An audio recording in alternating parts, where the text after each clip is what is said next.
14th century. As you can see, today's tower is not at all white. It received its name during the period when it was whitewashed to protect the sandstone. In the square to your right, you can see two churches.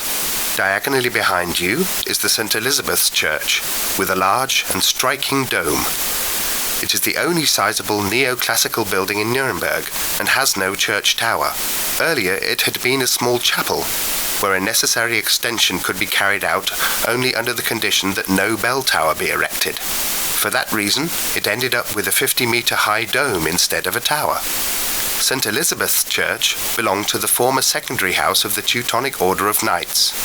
After the Reformation, the Teutonic Order succeeded in maintaining its sovereignty, and this area thus became a Catholic enclave in the now Protestant imperial city. The second church on the square is the Gothic Old Franconian St. James's Church, where you can view the oldest altarpiece in Nuremberg from 1377.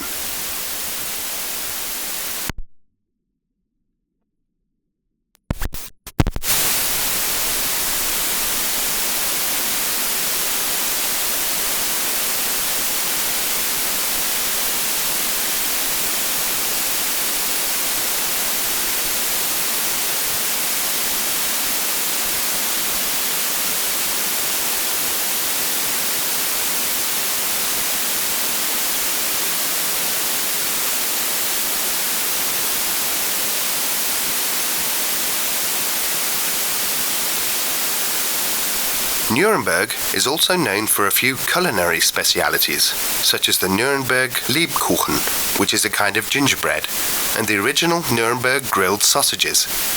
You've probably noticed that the grilled sausages here are very, very small. There is, of course, a legend connected with them. Once upon a time, there was a wealthy Nuremberg citizen who, for whatever reason, didn't want to pay his bills. As a result, he ended up in the debtor's tower for men.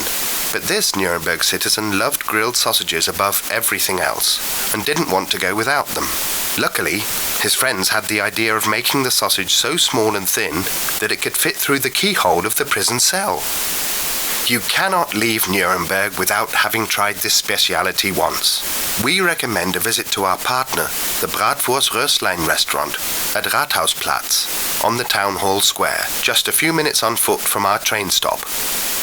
At the end of the tour, we invite you to a grilled sausage and a cup of coffee. This voucher can be found on the back of your ticket.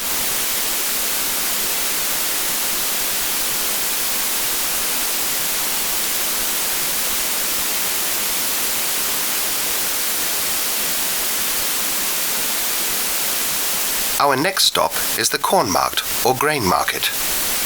On the right, you can see a white archway and behind it 27 concrete pillars. This important artwork, named The Way of Human Rights, was created in 1993 by the Israeli artist Danny Caravan. Engraved on each pillar and on two plaques on the ground, as well as next to the integrated cypress oak, is one article from the General Declaration of Human Rights in German and one other language. Immediately adjacent to the grain market is the Germanisches Nationalmuseum. It was founded in 1852 by Hans Freiherr von und zu Aufseß. It is the largest cultural historical museum in the German-speaking world and ranks among the most important museums in the world. It has around 30,000 square meters of floor space and accommodates, believe it or not, 1.3 million objects, including the oldest surviving globe of the world by Martin Behaim from 1492. However, the continents of America and Australia are missing on this globe. And for the book lovers amongst you, there is a museum library containing more than 500,000 volumes.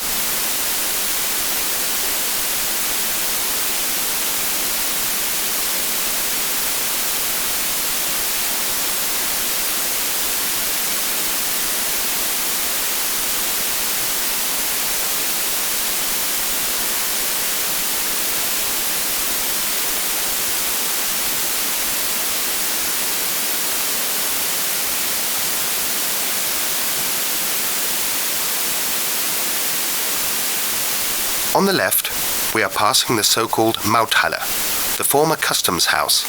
This building, too, was one of the enormous granaries of the city. With a length of 82 meters and a height of 28 meters, it was one of the largest grain storage buildings in Nuremberg. It received its name from the imperial city's customs and weighmaster's office, which was located in this building as of 1572. Here, the customs duties for the import of goods into the city had to be paid.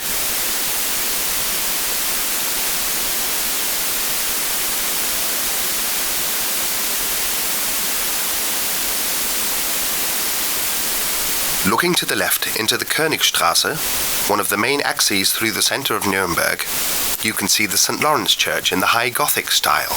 You will note that this church has two different towers. The story goes that in the past there were two building contractors who could not agree as to how the towers should look. Therefore, they decided that each of them should design his own tower. Naturally, the church did not become famous for this reason, but rather owing to the masterpieces created by Nuremberg artists. Here you can view, among other things, the world-famous Annunciation by Veit Stoss, a carved artwork suspended from the ceiling. Moreover, the church contains 3 organs with more than 12,000 pipes.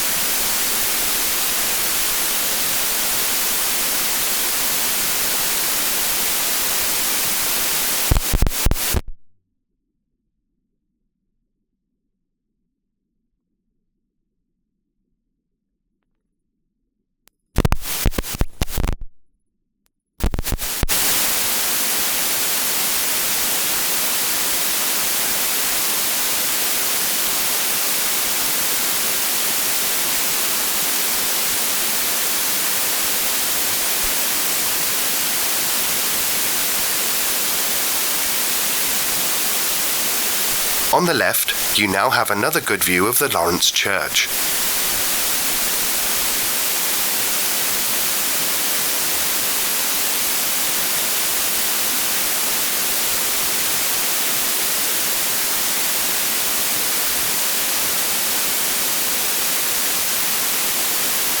On the way to St. Catherine's Convent, you'll see on the left the over 700-year-old remains of the city's dry moat. Today, it is used as a parking area. We now find ourselves just outside the former city boundaries. Markets, monasteries and convents were found here. One of these was St. Catherine's Convent, which housed the singing school of the Nuremberg master singers in the 17th and 18th centuries. Germany's most famous master singer was Hans Sachs. Here on the right now is the former Meistersinger Conservatory, and in a moment you can look through the archway of St. Catherine's Convent.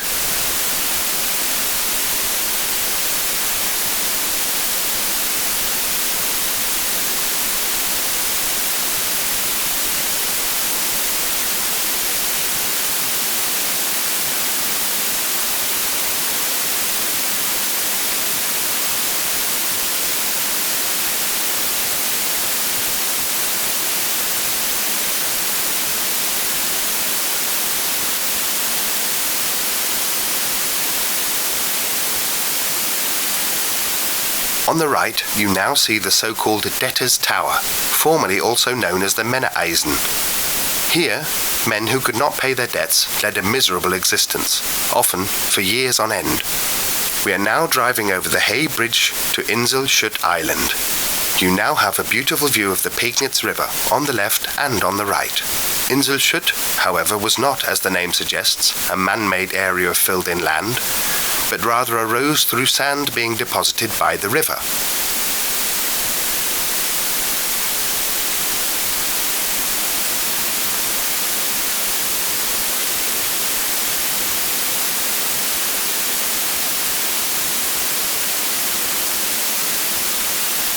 We move on over the Hospital Bridge.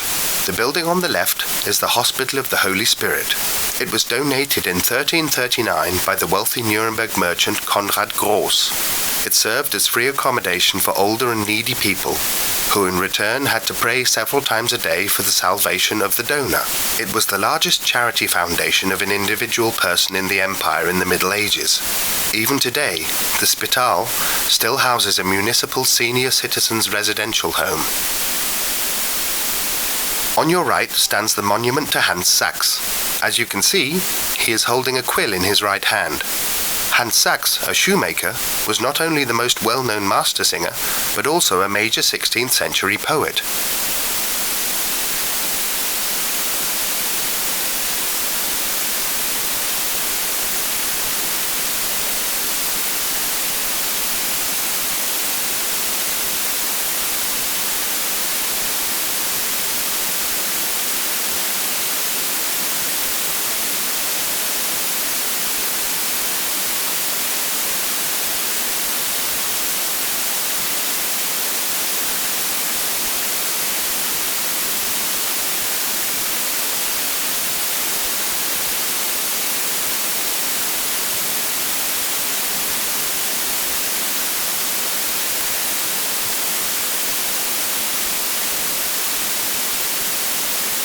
We are now on our way back to our starting point at the main market square. Right next to our stop is the over 600-year-old Schöner Brunnen, the beautiful fountain. It is very popular with guests, especially because of the wishing ring. Naturally, there is a legend about the ring as well. When the metal railing was being made in the blacksmith's workshop, a young apprentice working there fell in love with the master's daughter. However, the master was not at all enthusiastic, because he did not want